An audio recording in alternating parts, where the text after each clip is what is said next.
Dans son studio à Johannesburg, Fatouani Mukeli applique de la peinture jaune sur les portraits d'une femme. Ses œuvres ne sont pas seulement destinées à être exposées dans le monde réel, mais également dans le monde virtuel.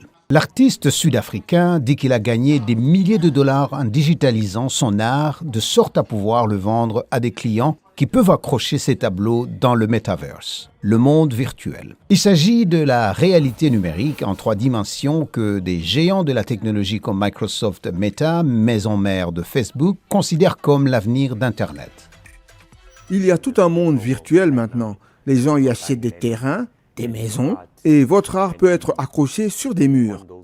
Les clients de Mukeli reçoivent à la fois la toile physique et son rendu numérique, connu sous le nom de NFT, Non-Fungible Tokens, des jetons non fongibles ou non interchangeables en français. Ce sont des certificats numériques infalsifiables qui attestent de l'authenticité d'un objet virtuel. Ils sont authentifiés via la blockchain, une sorte de registre numérique, mais les critiques disent que les blockchains ne sont pas respectueuses de l'environnement car elles consomment beaucoup d'énergie. Pour pallier ce problème, Mukeli vend son travail via une alternative écologique, une technologie qui s'appelle The Tree, l'arbre.